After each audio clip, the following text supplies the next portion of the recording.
Pase bien, en nombre de la Facultad de Farmacia y Bioanálisis de la Universidad de los Andes, te doy la bienvenida a este video que corresponde a la segunda parte de algunos aspectos básicos de la fisiopatología de las enfermedades de la glándula tiroides. Te habla Edwin Ortega. Es importante recordar que cuando hablábamos de hipertiroidismo o tirotoxicosis, siempre estábamos en presencia de elevación de las hormonas tiroideas, ya sea T4 y T3. En el caso del hipotiroidismo ocurre lo contrario, hay un descenso, una disminución de las concentraciones séricas de estas hormonas, es decir, se encuentran por debajo de la segunda desviación estándar en su valor inferior de una población general. En este caso, el hipotiroidismo, a su vez, puede estar asociado a una enfermedad con la cual nace el bebé o que la adquiere en el tiempo. Por eso lo llamaremos hipotiroidismo congénito o hipotiroidismo adquirido. En el caso del hipotiroidismo congénito, es un bebé que nace con trastorno tiroideo. La causa más frecuente es que no se formó bien la glándula, es decir, disgenesia tiroidea, seguida en orden de prevalencia de una alteración funcional en la síntesis de hormonas tiroideas o anticuerpos que aumentan la resistencia a la acción de la TSH. Es más común en niñas que en varones.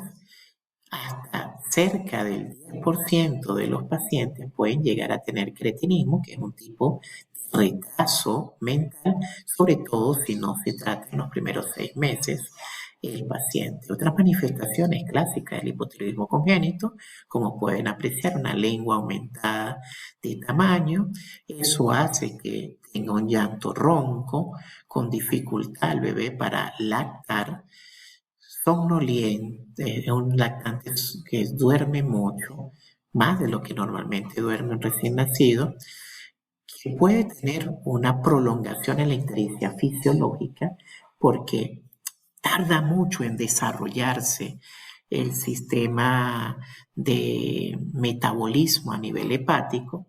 Aparte de ello, tienen vientres protuberantes o batracoides y con mucha frecuencia presentan hernias umbilicales. Lo más importante quizás de todas estas manifestaciones es que si no identificamos rápido este bebé y le atendemos con levotiroxina, lamentablemente va a desarrollar cretinismo o retraso mental.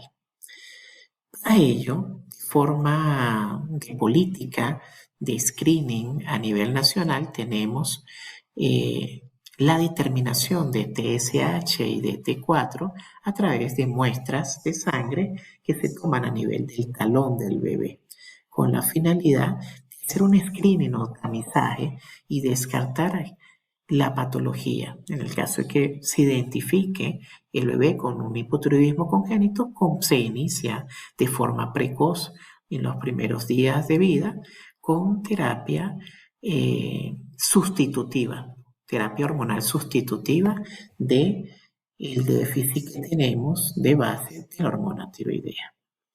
Cuando el hipotiroidismo es adquirido, entra en juego algo muy elevado, muy importante, que es la deficiencia de yodo que hay en muchas de nuestras dietas. Por ejemplo, nosotros estamos en este mapa mundial identificados con el color verde, lo cual significa, de acuerdo a esta leyenda, que tenemos suficientes concentraciones de yodo en nuestra dieta. Sin embargo, no se comporta así como lo vemos en todo el territorio nacional. Hay zonas del territorio nacional que tienen su dieta tiene poca concentración de yodo. Es el caso de los Andes y los cotudos, en los cuales han desarrollado estos cotudos o estas pacientes con bocio hipotiroideo han desarrollado el mismo por déficit de concentraciones apropiadas de yodo a nivel o déficit o concentraciones inapropiadas de yodo a nivel de la dieta. Sin embargo, la mayor parte de esta bibliografía viene de Norteamérica, donde ocurre con muy poca frecuencia hipotiroidismo por déficit de yodo. Y esto se ha dado gracias a políticas de salud pública, como lo es añadir yodo a la sal. Y es por eso que por lo general invitamos a los pacientes a consumir sal yodada, con la finalidad de dar un aporte apropiado de yodo en la dieta, sobre todo si estamos en zonas no costeras, que no consumen productos del mar, que son los productos o los alimentos que tienen mayores concentraciones de yodo. Por otro lado, muchas veces nosotros buscamos, por ejemplo, sal del Himalaya, sal que viene de Pakistán. Estamos entonces, estaríamos consumiendo sales de esta zona que tienen deficiencia leve o moderada de yodo en su dieta. Dicho de otra forma, muchas veces sustituimos nuestra sal yodada por una sal que no tiene yodo en países que ya están sufriendo por déficit de yodo. Es bastante interesante y valdría la pena durante la clase eventualmente hacer una reflexión en relación a este aspecto. Por otro lado, como ya es costumbre para esta clase, tenemos tres tipos de hipotiroidismo: primario si la afección es a nivel de tiroides, secundario si es a nivel de la adenohipófisis, terciario si es a nivel del hipotálamo. Y aquí tenemos para países con buen aporte de yodo en su dieta las causas más frecuentes de hipotiroidismo, ya sea primario, daño en tiroides; secundarios, daño en adenohipófisis; terciario, daño en hipotálamo; o hay uno que se denomina cuaternario o resistencia periférica a la acción de las hormonas tiroideas. Muy raro. Concentrémonos en los de mayor frecuencia. Cuando el problema no es déficit de yodo, lo más frecuente es que se trate como principal causa de una tiroiditis de Hashimoto. Es una tiroiditis que tiene un componente autoinmune que genera un daño a nivel de la glándula y como consecuencia queda hipofuncionante. Por otro lado, existen algunas causas primarias asociadas a yodo radioactivo para enfermedad de Graves o para enfermedades, por ejemplo, de adenomas tiroideos o cáncer tiroideo; tiroidectomías, cuando quitamos la tiroides, obviamente el paciente va a quedar con una insuficiencia para la producción de esta hormona. Otra causa relativamente frecuente es el hipotiroidismo dado por carbonato de litio, interferón alfa o el uso de este antiarrítmico denominado amiodarona.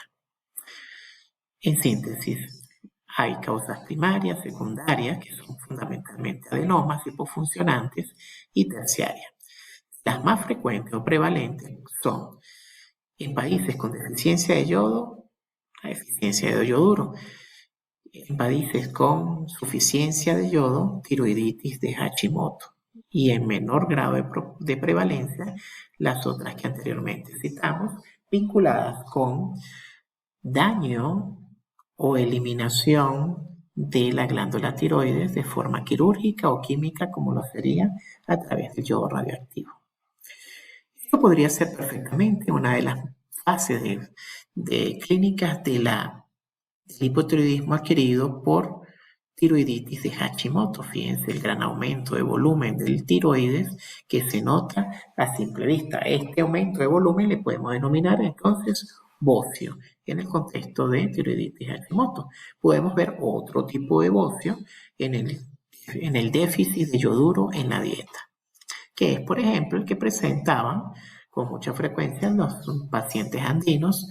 En especial había un grupo muy importante en la Mesa de los Indios y otras zonas de Ejido, y por ello se les dio en algún momento el seudónimo de cotudos a los ejidenses, porque era muy prevalente la presencia de bocio, o como lo dicen popularmente, o se le dice popularmente, coto. Miren esta diapositiva, me parece bastante interesante para detener o pausar el video y ver las características fisiopatológicas, clínicas y patogénicas de la tiroiditis Hashimoto. La podemos resumir de la siguiente manera. Así tendremos para la tiroiditis Hashimoto como una de las causas más frecuentes de hipotiroidismo, que siempre está presente una condición genética y susceptibilidad. Son pacientes que pueden tener concomitantemente enfermedades autoinmunes del tipo de Graves, diabetes mellitus tipo 1, enfermedad celíaca.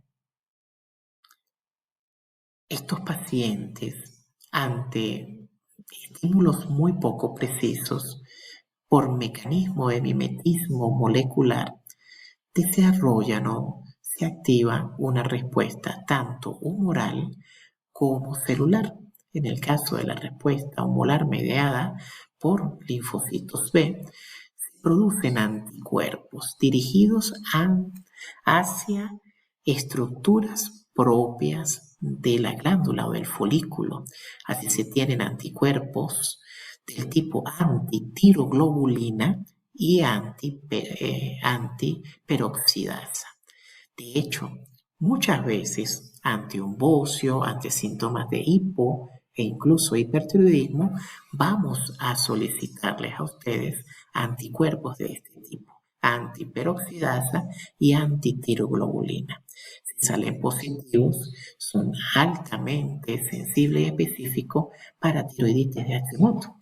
Pero no se queda solamente en anticuerpos, también se queda en respuestas celulares que producen inflamación de la tiroides al punto que pueden desencadenar una destrucción importante de la misma, con atrofia al final. Por otro lado, se vuelven producto de esa inflamación que se hace crónica, una glándula petrosa, rica en tejido fibroso, tejido colágeno. Es un bocio duro, endurado. Y por último, pues como consecuencia de esa destrucción, vamos a tener una hipofunción o hiposecreción de T4 y T3 con la inmensa variedad de signos y síntomas frecuentes en el hipotiroidismo. Ya los vamos a ver. Como esto es un hipotiroidismo de tipo primario, es decir, el daño está en la tiroides, ¿cómo esperan que esté la TSH? Ante una glándula hipofisiaria normal. Exacto. La TSH se encuentra elevada, puesto que no tiene el freno o la retroalimentación negativa que dan las concentraciones habituales de hormonas tiroideas. Y aquí tenemos los principales síntomas del hipotiroidismo adquirido. Les repito, las causas más frecuentes serían Hashimoto, 2. Déficit de yoduro en la dieta. 3. Cualquier lesión o daño de la glándula tiroides de forma química por yodo radioactivo o de forma quirúrgica por cirugía, extirpación de la glándula. Independientemente de la causa, van a generar un enlentecimiento del metabolismo ante el déficit de hormonas tiroideas, más mixedema. Ese mixedema que veíamos pretibial a nivel del hipertiroidismo también se puede dar en el hipotiroidismo. Ya lo vamos a ver. Otro elemento básico es que el paciente que se mantiene cansado, con sequedad o piel reseca. En el caso del hipertiroidismo, la tirotoxicosis, la piel era húmeda porque sudaba mucho, sensación. Tienen poca sensibilidad al frío, contrario al hipertiroidismo, caída del cabello, dificultad para concentrarse o déficit de atención, estreñimiento, a diferencia del hipertiroidismo en la cual había un aumento en la motilidad e incluso diarrea. Dificultad para respirar, que es un motivo de consulta bastante frecuente. Algunos pacientes presentan voz ronca, trastornos menstruales, parestesia. Todo esto está asociado a déficit de hormonas tiroideas. T4, T3. Otros elementos básicos serían bradicardia. Estos pacientes pueden tener palpitaciones también, pero ritmos cardíacos de base lentos, por debajo de 60, 50 latidos por minuto. Y el mixedema, a diferencia del hipertiroidismo, que es localizado, es más generalizado, es un edema más amplio. Ya lo vamos a ver. Fíjense, prestemos primero atención a la gráfica o a la fotografía de abajo. Fíjense que el mixedema ya no es localizado, es más amplio o extendido, es un edema duro.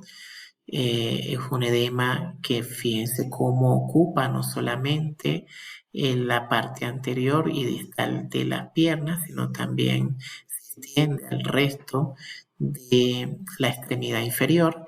Y en esta parte de la diapositiva, en la parte superior, podemos apreciar un paciente con mixedema, fíjense el edema facial que puede presentar el paciente. Se le dio terapia hormonal, se le dio hormona tiroidea y pasado varios meses, fíjense el cambio en las facies, disminuyó o desapareció el edema, no solamente en manos, sino también a nivel de la cara, incluso fíjense el cuello cómo estaba edematizado y cómo desapareció por acción de la hormona tiroidea que se dio como terapia de reemplazo.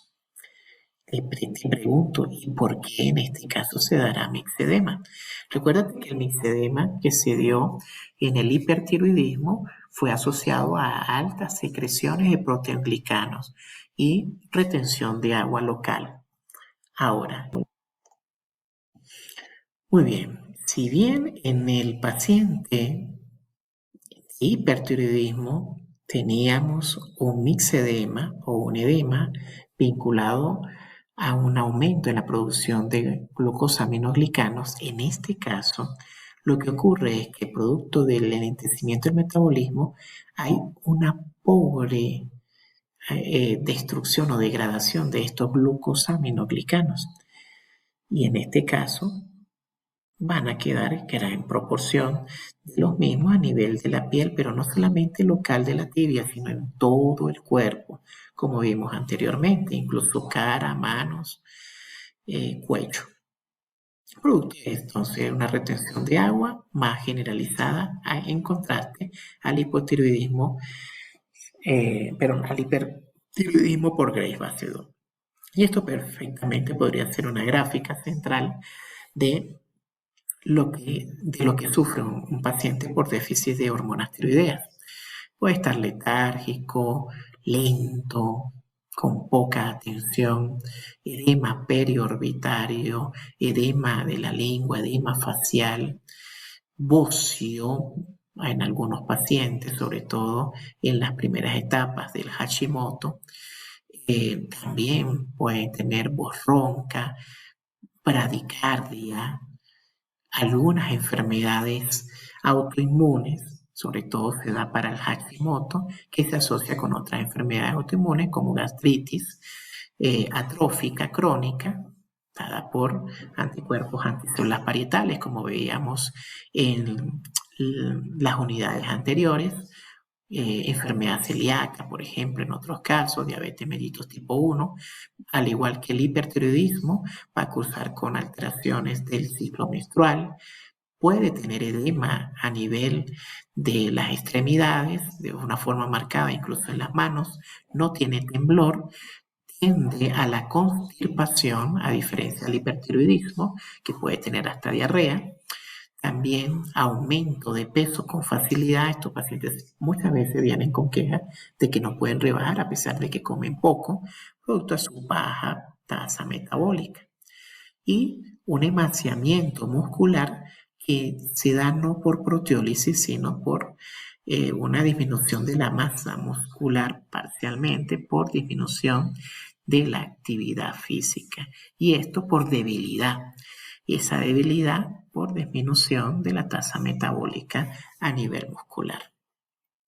Y así tenemos esta diapositiva en la cual tenemos un paciente con hipertiroidismo específicamente de Graves base 2, un paciente con hipotiroidismo primario en el cual el daño está en la tiroides, al igual que en este hipertiroidismo, o un paciente con hipotiroidismo secundario.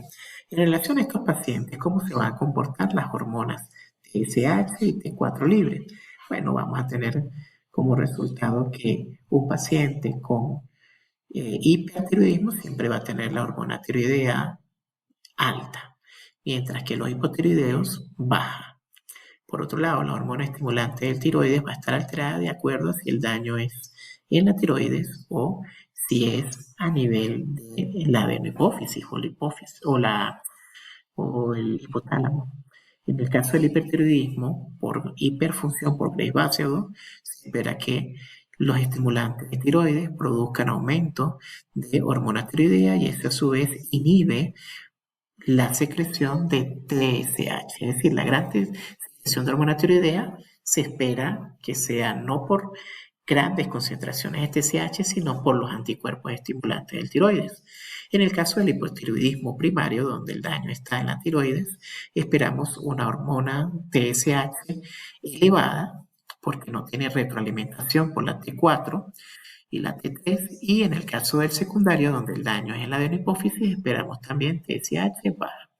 Y aquí lo tenemos como consecuencia de este análisis, qué es lo que esperamos de un bioanalista y por qué el bioanalista puede comprender con facilidad dónde está el problema de acuerdo al grado de afección de TSH y T4. Por eso estas dos van como gemelas cada vez que evaluamos un paciente con trastorno tiroideo y en el futuro, en su ejercicio profesional, eviten hacer TSH o T4 solas.